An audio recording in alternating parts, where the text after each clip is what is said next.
Well, I've been clinically dead, so that's a pretty transformative experience, and uh, unfortunately more than once, which is hard to believe. Um, but I actually had a situation 15 years ago where I was tobogganing in northern Wisconsin, and the toboggan went out of control, and I hit a tree, and it was New Year's Eve, and it was pretty far away from ambulances and all of that. And I shattered my body. I broke it into a lot of little pieces. And I ended up with 3 different trauma centers. And amputation was the choice offered at the first one. The second one was surgery, but with very limited mobility. I would be wheelchair bound the rest of my life. And then the third one was a very interesting experience. The surgeon there didn't look at my leg, didn't look at my x-rays, he looked into my eyes. And he asked me, he said, are you really up for this? Do you really want to try walking again? And I said yes. So he said, I can leave the leg on, but the rest of the work is all yours. And I found out afterwards he was a Vietnam field surgeon, and he described me as a kid who had stepped on a landmine. And it took me 2.5 years to walk. And I've had 14 operations, but I walk normally. And this is a big year for me because it's the first time that I no longer have lifts on my shoes and no orthotics and nothing. But when you think about that experience and you're laying in bed for a long time and you're not able to lift yourself up and you're not able to, you're completely dependent. Your wife sold your house and moved you into a ranch because that's your prognosis. You're going to be wheelchair bound. It makes you realize that faith, tenacity, and the belief that you can do whatever you set your mind to is pretty powerful. One of the interesting things for me is after my first 3 surgeries, and I was on a lot of painkillers. The rest of my surgeries, I never took any painkillers.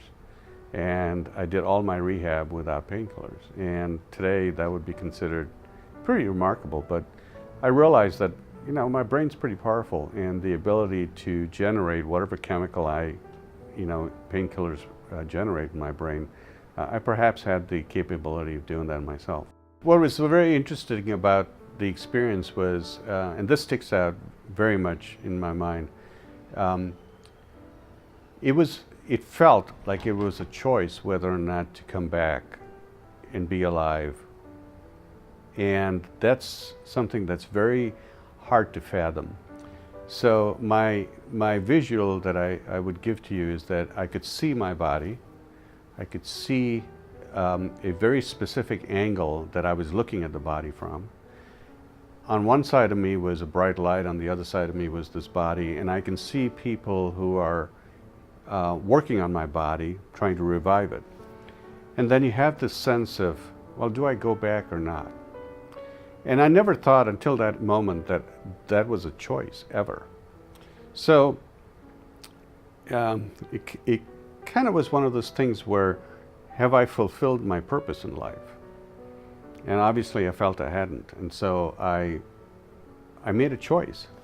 And it's hard to explain that because it defies all the things that you possibly would imagine, whether you have faith or not, that you have a choice. But that's how I felt. And it's been a great choice because I've been able to do a lot more things since that event. And I feel that I have a sense of purpose that I probably would not have had if I hadn't experienced that. I think not only the trajectory of my life changed, but I became much more humble, and I became a person who understood how small a role I might play in the grand scheme of things, but it's an important role, and every little role is very important. So I learned that I have to do my part, and I also learned that without purpose, it's very difficult to find a sense of happiness and satisfaction. So whether or not you're trying to get happiness through material things or other ways or means, or you try drugs, You realize very quickly that getting a sense of purpose from this type of an experience makes all those other things pretty irrelevant. Um, you find out that losing your job, having your job, you don't worry about where you are. You just think about where you're going. It's a very powerful feeling because, as they say, if you're somebody who's worried, you're not able to really do the things that you should be doing. I found myself just saying, you know what, God will take care of me. I will move forward, and tomorrow's a new day, and I don't have to worry. It's not that we don't work a lot of hours or we don't do things a lot. It's the why we do them or how we do them.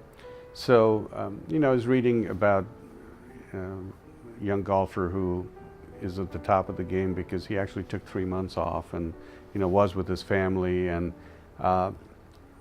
rejuvenated his game that way. And everybody else kept playing and felt that, you can't give up. Part of that, I think, the several months of not being able to move, laying in a hospital bed, your mind is your only thing because your body's not doing anything.